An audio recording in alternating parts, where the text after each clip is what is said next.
Hey guys, it's been a while since I did any sort of Mortal Kombat video with commentary, but one video I always wanted to make was a retrospective recollection of memories of Mortal Kombat 1 and basically just want to tell you my story, how I ended up with this game and how I started playing it and what it was like back at that time. This was about, or I started playing Mortal Kombat about 20-21 years ago when it was first released, and I was about 10 or 11 years old at that time, doing primary school. I didn't have any consoles like Nintendo or Sega, or actually I had a fake NES. But that was it, and but I had a Commodore 64, which was the real deal for me back then, and had a lot of great games and memories on that. But in overall, I didn't had any of the high-end consoles, so to speak, like the SNES or the Sega Mega Drive or Genesis in the US. So that was a whole different stuff, and I didn't really go much into the arcades at that time. We had an arcade next to the movie theater, and the only reason we went there is to just spend time before the movie starts to pass the time. And I remember when I first went there, I think we had a lot of Capcom games there, mostly 2D side-scrolling fighting games like Final Fight. I think there was a game called Captain Commando, which I really liked, but actually it sucked. So those were, as far as I can recall, the most typical games what we had there. There were a lot of pinball machines and a lot of shooters, very primitive by today's standards. And of course you had Street Fighter. Street Fighter was actually the first game that I started to play on a regular basis in the arcades, and I really liked that game. I never really got any good in it. I still like it, but I just suck with that game and can't really do much against the computer or against another player. But I still like it up to this date. But back then I was pretty much just playing Street Fighter 2, and actually the Street Fighter 2 that what we had was the Rainbow Edition, which was like a hacked version of the original Street Fighter 2. You could swap players in between the matches with or even in match just by pressing the start, and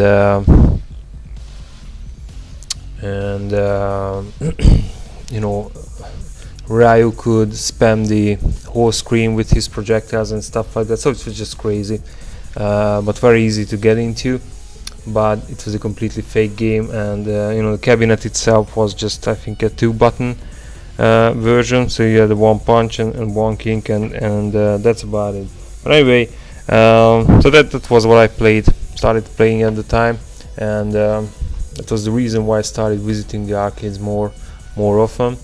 And after about a couple of weeks into the summer, one of my friends told me about this new game called Mortal Kombat, which was in another arcade not far from us, just a couple of 100 meters, but I never really went there first. So he told me that we should go over and check it out, because it sounds pretty cool.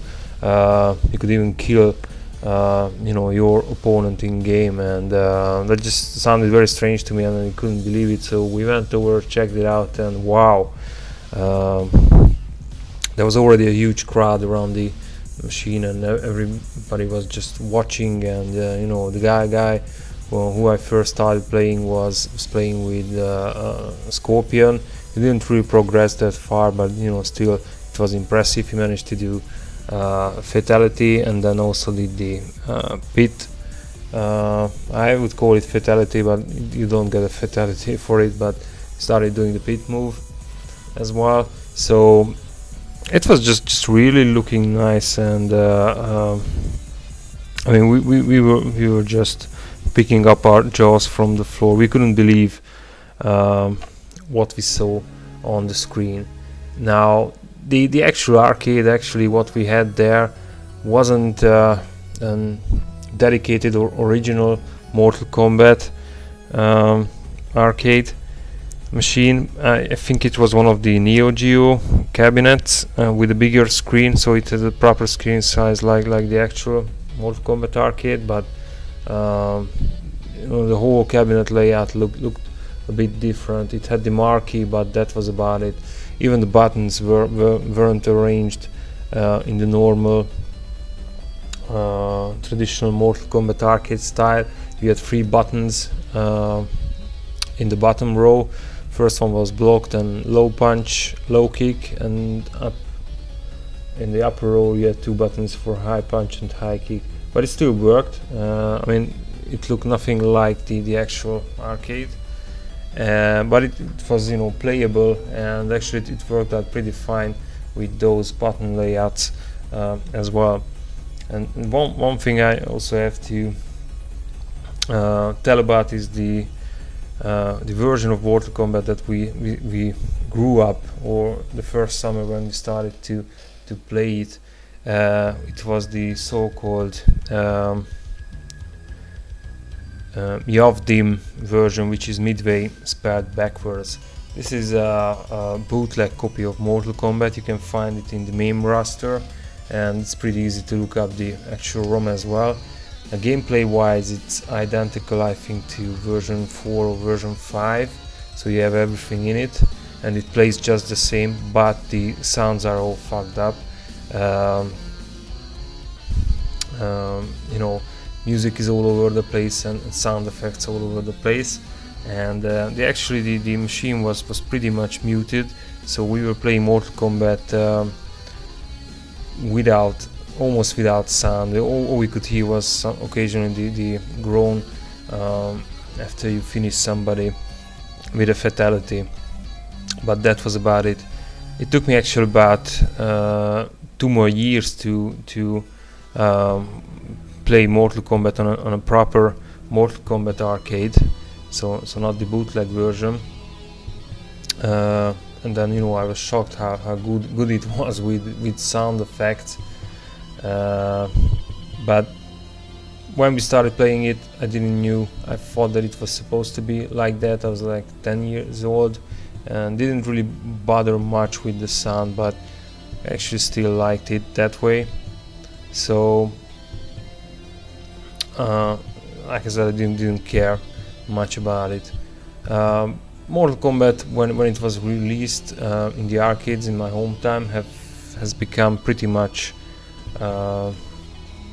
the state-of-the-art arcade game, and the most popular one. Everybody was just, you know, pouring coins into it. Back then we didn't have any magazines or internet and stuff like that to figure out the moves. All we could do was to occasionally, you know, see a guy coming by and, you know, playing the game, who actually happened to be, you know, pretty good with the character, because he knew the moves somehow or from somewhere, and we just learned from him, watched him how he played, and then, you know, developed our own tactics. The arcades in my hometown are only functioning throughout the summer, which is roughly 3.5 months, and this is due to a reason because I live, or used to live, in a holiday resort, and throughout the summertime we get a lot of tourists, and this is when, you know, these type of places are open, like arcades and most of the pubs. So this is when you have the biggest crowds, you know, coming this way, and it's just, you know, really nice place, and it just suited, so to speak, Mortal Kombat in terms of atmosphere for me perfectly. So after about a month I was completely hooked up on Mortal Kombat. I was pretty good with most of the players. However, up to this day I prefer just only 4: Sub-Zero, Scorpion, Johnny Cage and Kano. I don't really play the rest of the guys that much, just very randomly or occasionally. Against in versus fights they are okay, but against the CPU I don't really like using those characters actually. So I pretty much spent all of my spared money and all of my free time either at the lake or on the beach, but mostly in the arcades. If we weren't on swimming in the beach, then we were in the arcade and playing this game. I remember I was so much hooked up that I couldn't wait till the arcade opened up, and with a couple of friends of mine we went down there. The arcade opened like at 10 o'clock. We were already down there at 9 o'clock and waiting for the owner to open it up the shop, and just ready to get to the game and ready to play it. Now I'm very much an arcade junkie. Up to this day, when I see an arcade, I just, even if I don't play any games in it, I have to go in and just suck in the atmosphere and just go around it with all that noise, the lights, and that, especially that smell. Now the arcade where we had Mortal Kombat located was actually an open area. It wasn't like a very crowded area. It was near the beach, and it had a beautiful sight into the lake, and so that to me added, like, it was just good standing around that machine playing it, and having the whole beach and the lake in the view in the background. It just it was something that for me cannot be really described, but it was like a very good place or to be at that time. And the arcades were a central hub for my generation.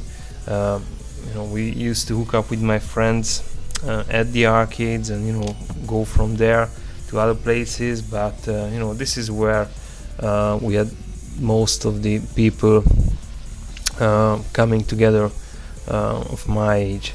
So Mortal Kombat was pretty much drawing me to the arcades and making me an arcade junkie. I considered myself back at that time arcade junkie because I was thinking about Mortal Kombat 24/7. I mean, I still do. Even 20 years have passed, but I do other things. I have my own life, but this thing is never going to go away, and I don't mind it. I've spent a shitload of money on it in the arcades, on video games, and I'm gonna still be doing that in the future because I still like it. So and it never gets old, and I always find myself liking the game more and more as time passes, which I know sounds crazy, but that's just how it is. So yeah, what additionally made Mortal Kombat huge for us, apart from the gameplay, was of course the digitized graphics, which, like I said, I started playing Street Fighter 2 first, and then when I saw Mortal Kombat I never wanted to go back to Street Fighter 2 again. I like the raw graphics like Street Fighter 2 and all the other Capcom games, but the digitized graphics, although they were not that advanced as like in MK2 or MK3, were still looking neat, and all the blood and gore, we just couldn't believe what we were seeing on screen, especially with the fatalities. It was just what the hell. It was really like shocking, but at the same time very cool feature to do, and you haven't seen that on screen, especially in a game before that. So Uh, it's not the reason why I play Mortal Kombat, because I think fatality after a while, I mean it's a mandatory thing, Mortal Kombat, but that's not what keeps you glued to the screen. It's just an additional oh or shock effect in a positive way that the game has, and along with the blood, and it was very needed. Another thing that really appealed to me with Mortal Kombat is how you could learn to play it. How I always thought that having the same set of basic moves for the characters was a great idea, and you know they were only differentiated by their special moves, and you know the way let's say how effective their fly kicks would be. I never liked, for example, Liu Kang, because his jump kick is just ineffective or very hard to pull off, because he just holds his feet in such a weird way, and it was pretty hard to land any hit with it in MK1 for me against the computer. So that's why I didn't really pick him. But you know, still here everybody had the same set of moves, which again was not common in excuse me, in any of the arcade fighters so far, which was pretty much always about, you know, clones of Street Fighter 2. Mortal Kombat was the first one that really had an edge to it, and you know, really set a different tone and a different play style as well. So I can't remember when I first beat Mortal Kombat, how much time has passed since first started playing it, but I don't know. So I think it must have been around a couple of weeks, and quite a lot of tries. And I remember the first character that I learned and started playing was Sub-Zero. I immediately fell in love with him. I loved his freeze move and his slide move, and that fatality was just over the top. And then I started playing Scorpion, which appealed to me even more than Sub-Zero. I just loved that spear move. Unfortunately, the version we had, like I said, was the bootleg version, so the sounds were kind of screwed up, and I didn't barely hear any get over here. It was only in MK2 first for me when I just heard it, and it was just so cool, chilling to the bones. So after Scorpion, started playing Johnny Cage and Kano, and these four guys were my favorites, and have remained my favorites. Apart from the moves and everything, I mean the fatalities, what really drew me into the game was the whole atmosphere. I watched a lot of ninja films when I was even younger, so around 7, 8, 9 years old, with my cousins and my brother. So I kind of liked this whole, you know, ninja atmosphere, and kind of this Asian Martian competition type of thing. So it appealed to me, but it always had such a distant feel or atmosphere to it. Now if I think back, you know, Mortal Kombat doesn't really had a story that nowadays is, I would say, canon. It was just about having a tournament. I mean, I didn't read the comics back then. I didn't have the comics, so I had no real idea what was going on, and the game itself didn't give you that much information about what's going on, and so yeah, it became, I think, something different, but changed for the better in Mortal Kombat 2.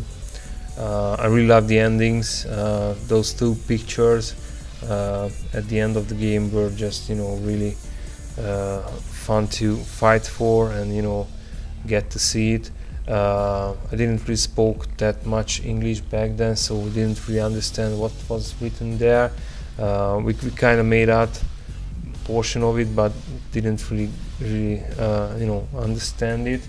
So it was always that whole sort of mystery around it, and it was not just due to the characters, the whole setting. MK1 is like the darkest, I think, in the series, and even in the stages.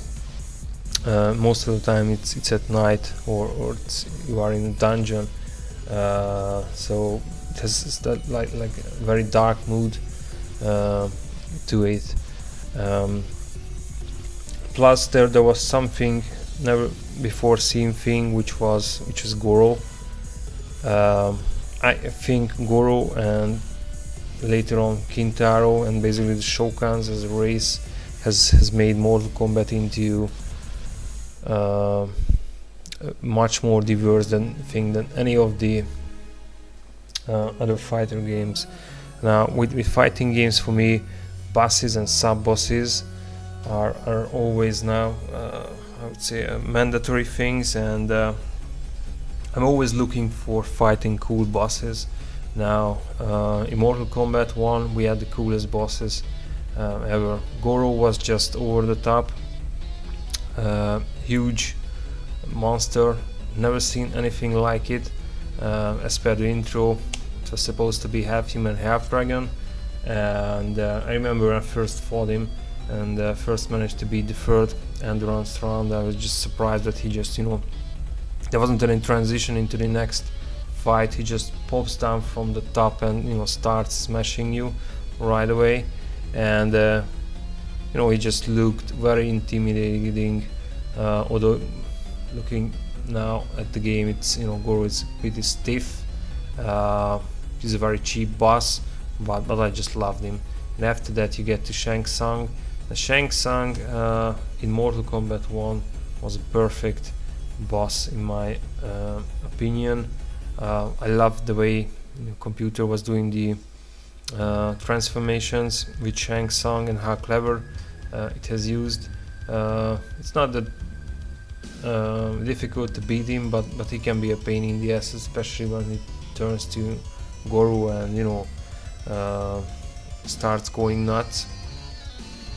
But overall, I really loved it. And like I said, arcades were only open throughout the summer, so this meant that in the winter we didn't get it to play any Mortal Kombat, or that would have happened, but we actually managed to pursue the owner of the arcade to keep that one single arcade running throughout the whole winter and spring. And it was just one of the things that I don't think nowadays you would see anywhere.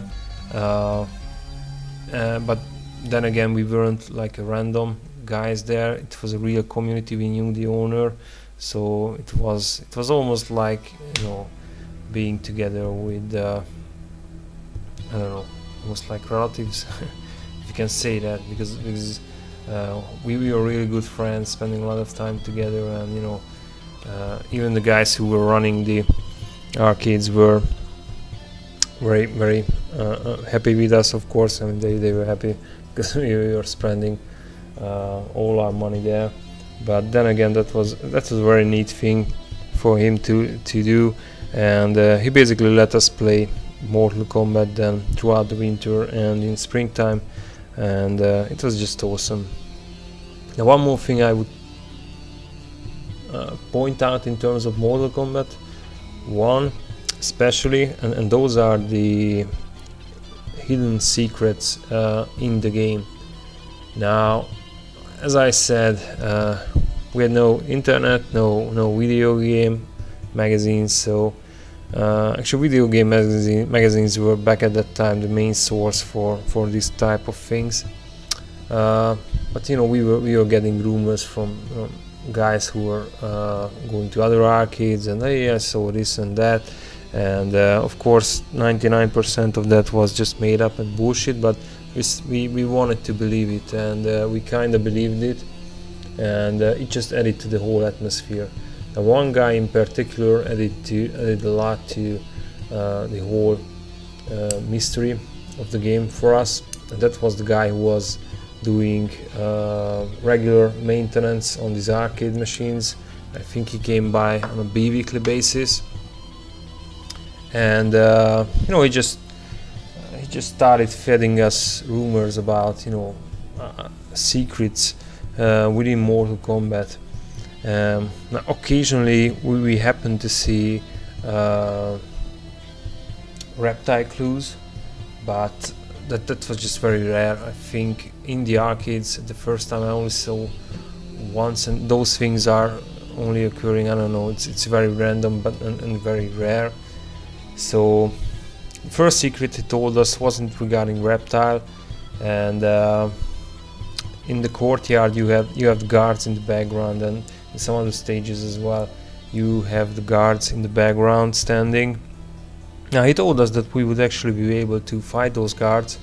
We would just have to do double flawless and then do a fatality at a specific point on the stage, and that blood should be dripping down the floor on a specific spot. Now we tried that with every character backwards, forwards, and couldn't get it to work. Didn't work. But we didn't give up, and we believed that rumor to be true. Other one he told us was that you would also be able to fight the dragons that are visible in the background on the courtyard stage.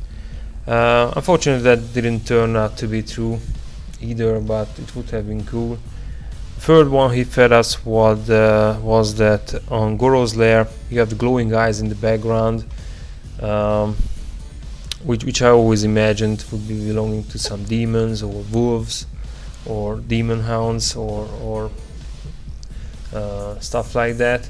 And then he told us that if you performed a fatality again at a specific spot with a specific amount of health left, you would be able to, or the wolf, so to speak, would be coming out from the background after the fatality and drag the body of the dead away, which sounded very cool, and you know, we wanted to see it.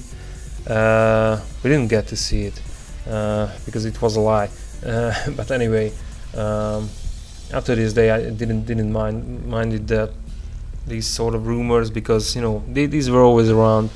I think after the reptile secret has been revealed, and you know, people wanted to have rumors like this.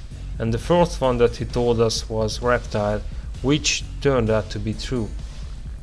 And I was very proud back then that I was the first one to be able to fight against reptile.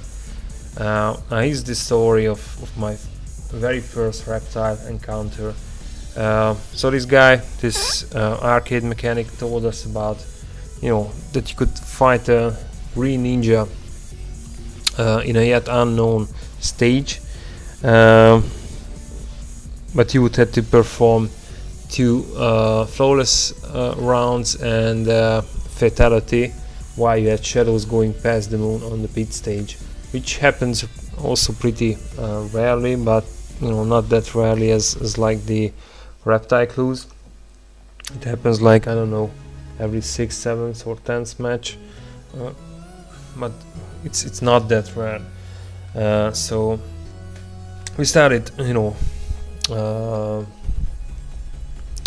playing the game that way, and I wanted to see and unlock him, and to confirm whether he exists or not. And we couldn't do it. You know, we had shadows, but for me, I always seem to be getting Liu Kang as a 4th guy, which I hated because his projectile is just too long, and you know, it can occasionally hit you if you jump back. So it was very hard, but I didn't give up. And at one morning on the weekend, I was playing with Sub-Zero, and I believe I was fighting Raiden on the 4th stage, and which was the pit stage, and that there were shadows going past the moon, and I just managed to do first round flawlessly without blocking, and I was like, hey, okay. I mean, my heart just started pumping faster and faster, because I was like, oh my god, I'm gonna be able to get to Reptar, and how cool that is going to be. And I did the second round and I was able to beat Raiden again. And then I can still remember that, when I was performing the fatality, my hands were almost like shaking, because I was that excited and thrilled.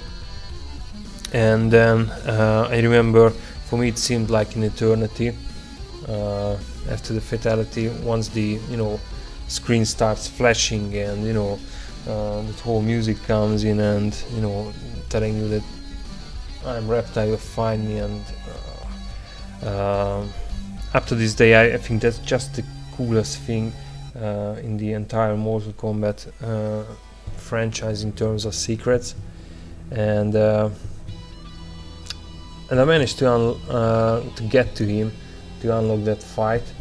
I only had one problem: there was nobody around. None of my friends was around. Actually, nobody was around, because, like I said, I was playing in the morning. People didn't yet started to come in, and although I was thrilled, I knew that nobody would believe me that I was able to find Reptile. Anyway, the fight against Reptile started, and I was just surprised how fast he was.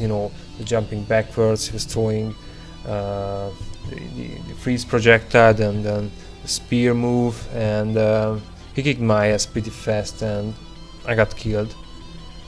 And actually, he finished me, and there were still no people around, and I just couldn't believe that finally I was able to get to him. I have the proof that he exists, and I wanna reap the credit, so to speak, that by being the very first here to be able to fight him and get to him. I mean, these were the things going on in my mind, and I just lost. Nobody saw it, and I just remember the counter going down. And actually, if you press start, I think it resetted the continue, and I've been doing that for quite a while. I've been waiting there for like 5 or 10 minutes, and then it didn't work anymore, and time just ran out, and nobody saw it. I remember just running over to another arcade, and I was like, super excited, like having won the lottery. Thinking back, I mean, really. So that thing. I mean, Mortal Kombat was this huge, and secrets were also this important, and at least to a guy of my age at 10 or 11, and of course nobody believed me. But then again, I went back and decided that I would unlock him again no matter what, and just within a day I was able to get to him again, and this time I had some other guys around me as well, some friends of mine who saw it and could confirm it, and everybody was like, what the hell, who's this guy, and why is this called Scorpion, and how cool the pit bottom stage is, and it was just unbelievable.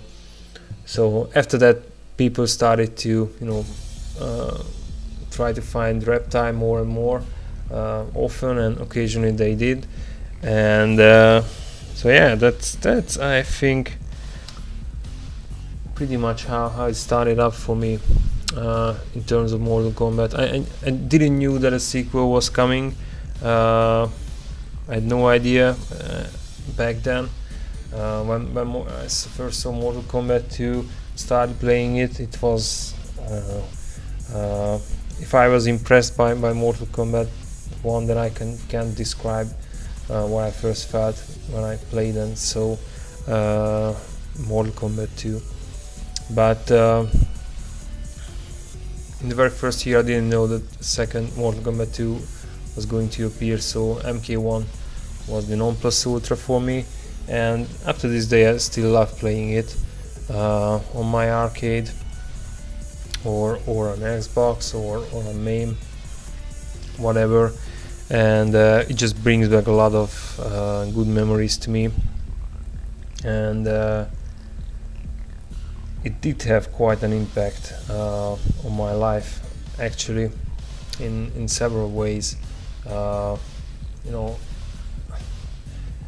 it's hard to describe, but you know, it's something that it's infested in my mind, and I don't mind it. It's not due to I don't play Mortal Kombat due to the violence. I don't think it's about violence. It's a competitive game, and it's great fun playing it against the computer as well.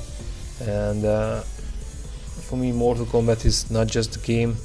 I like playing it and going back to it that much because it represents a big chunk of my youth, and it kind of like for me has a great nostalgia value, a nostalgia feeling. So it's gonna be always there for me. 20 years have passed since MK1, and this game just never gets old. I'm definitely positive that I'm going to be still playing and loving it and be as thrilled as I am right now with this game in 40 years.